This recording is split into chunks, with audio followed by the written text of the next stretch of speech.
And once again, we see the shifting of cities. This time, Italy lost its cities up here and over here to Thrace. Not able to pay the taxes.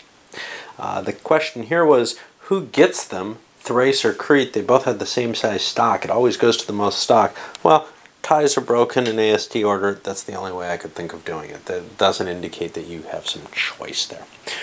Alright, onward.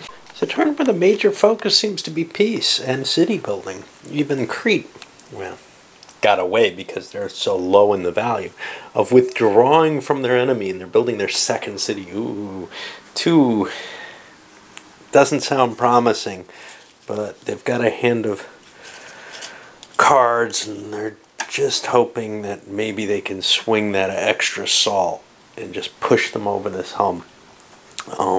Even the agriculture, I think, gets them over it. So if they can buy that, that's great. But I don't know. Egypt also is probably looking for that particular card as their way over. So it's just a risky situation. Anyway, after I get the cities down and the cards dealt out, we'll come back and see what got traded. Just briefly on the gold buying front, the first person who had the real option was Italy with their hordes of money. Now, they don't want to collapse again, but they think they're going to make the hump this time with their cards. So they kind of don't want to waste the money on gold. If only person who has gold is Babylon, who's only getting one, well, doesn't seem that good. Well, Egypt made the correct decision to buy one because Babylon had enough money to buy one as well, so they're going to have two, so there's a third gold available for trading. Of course, Egypt's a little further on the charts. They have more high-valued cards, and Babylon's interested in the high-valued cards. So a trade there is more likely to work out between them than Italy. It's just a little below at 5. Who knows, but we did see Babylon lost. It drew the flood card, so they lost their chance at a 5 card. Everybody else who was able to get one got one. We'll see how the trading rolls out. Egypt opened things up. They were a little bit shy of being able to grab law, so they had to buy architecture or agriculture. It's not enough to get them over the limit. That's the story of this turn, really. Babylon picked up law, but they needed two things. They had enough points that they almost could do it. They were like 9 points short of getting law and, I think, philosophy, or maybe democracy. But either one would have pushed them over the limit. But no, they had to stop. Over to Assyria, well, they're just hosed. They're holding this crap cards, and they don't have enough cities to produce stuff that they can trade, and they keep getting hit. And they got hit again this time by calamities. This is something that can happen to people if you start targeting them. You can get them into this, especially in this version. In the other version, there aren't enough calamities to really target people, so they have enough time to build up. Over to Crete. Oh, poor Crete. So Crete's down to just this, and that means that their city is demolished. They're going back this turn. That was actually a goal of Africa. With their famine, they struck them. But Crete was like $9 short of buying, I think, philosophy or democracy. Either one would have pushed them over the limit. Nope, didn't happen. They had a big problem, which is that they were sitting on more than half the salt. Still are, really. 3, 4 salt. No, they have 4. Somebody else had 5 of the salt. I think the Africans did, to tell you the truth, because Italy didn't turn in. Yeah, the Africans had the other part, and that's been stuck that way for at least last turn. Neither one can trade. It's too valuable, and there's nothing else on the table that they have that they can exchange for that big deal. But they didn't have enough to make the entry cost to these high cards. Different version than I've ever seen before that I remember. So maybe I haven't been playing the old game as much as I thought I had. Maybe I've just done it as a thought exercise. This is not what I expected or remembered, and I'll come to that in a bit. Okay. What do we go to after poor Crete? Thrace. Thrace couldn't buy, and they're working Oh, they're the ones with the rest of the salt. Ah, geez, and they can't afford to buy either. So it's like this static situation where neither side can grab it. And Thrace isn't growing much. They, I think, may have gotten hit. Well, they got the Civil War benefit, which means they got a few extra cities. I don't think they got hit with any calamities here. I think it was Babylon got the 11 points from the famine. Italy couldn't buy, can't get past the hump, and they're really trailing behind. Africa they bought philosophy, which makes them look scary. They're like 70 points from the 1,000, but they have nothing left. So chances are they're going to stop next turn too. But they've been maintaining this kind of middling level power, which has allowed them to turn in regularly. Not enough to just make them scary, but picking up philosophy, they've got a rich set of cards at 3, 6, only 8 cards here, and they're pretty close. Problem? Well, there's only one more card they can buy. The only thing they can buy left is democracy. This I'm also not used to. I'm used to being able to buy whatever the hell I want. Why? Well, I think because mainly I've been playing it opposed, not recently, but in general, and there have been people taking up the loser positions that I just don't see. What I see is the 3 or 4 of us who are just in the lead and constantly making, the eras without stopping. Well, when you got a bunch of decent players who are all violent against each other and who cheat every now and then, leave that alone. That hasn't had that much of an effect, I don't think. You start...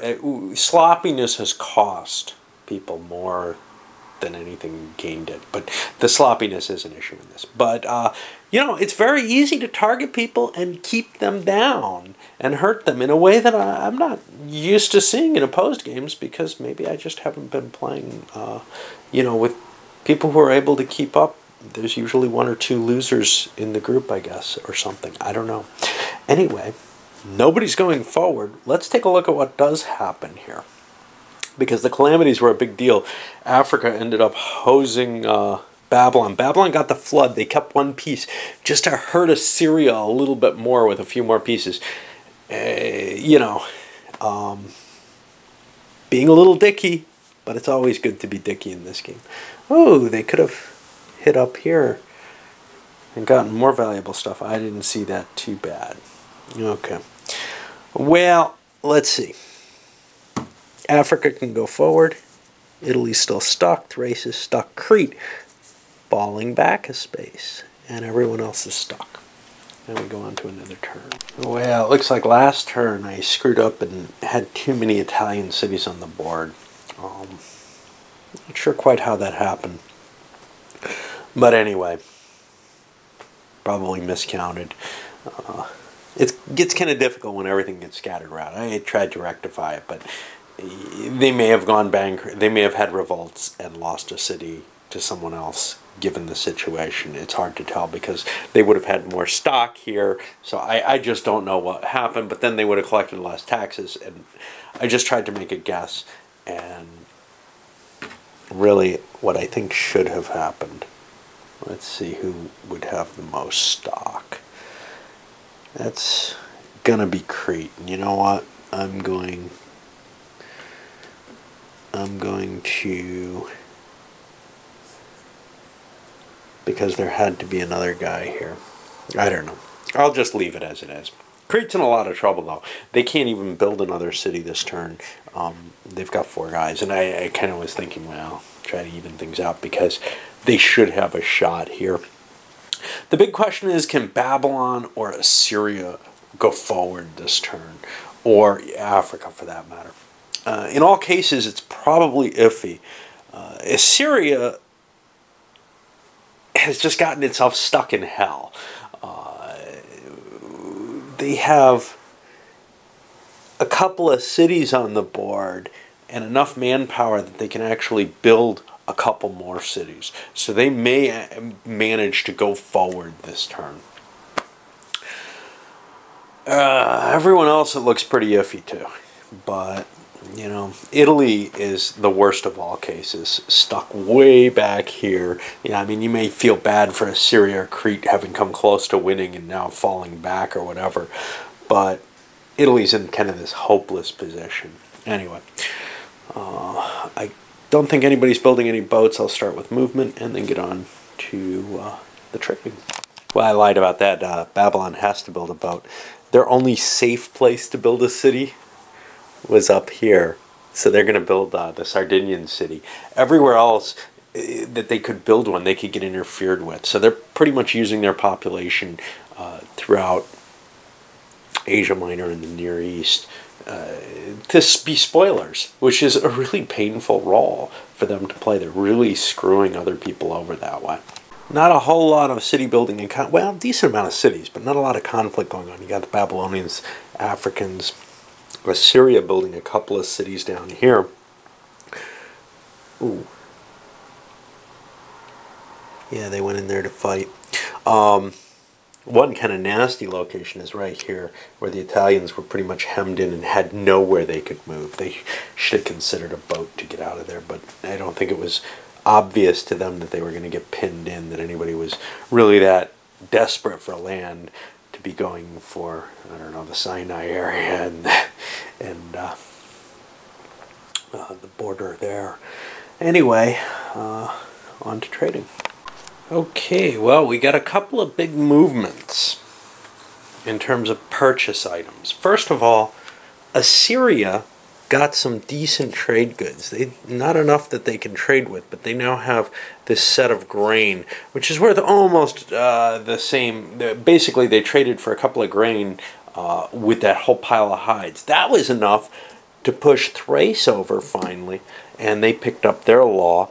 Italy got it had its cloth collection for a while. I don't think it added to it this turn, but its pile of cash, etc., got it so that it gets law, and it'll be moving forward now. We do have some disasters, however. We have the famine here, a flood here. We should have an earthquake somewhere. Ah, yes. An earthquake over on Egypt, which is indeed an earthquake. They also got passed by Babylon, and this was kind of risky trading with Babylon. They got past a iconoclasm and heresy, which is going to reduce 4 of their cities.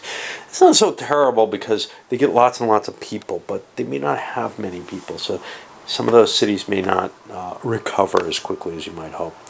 A whole pile of cards here. Go down 3, 4, 5, 6. Yeah, they're going to throw their 2 disasters away. Question of whether holding civil disorder is worth more than the iron. You know, disasters generally just cause problems. Now, I don't know if these are actually revealed that they're holding these.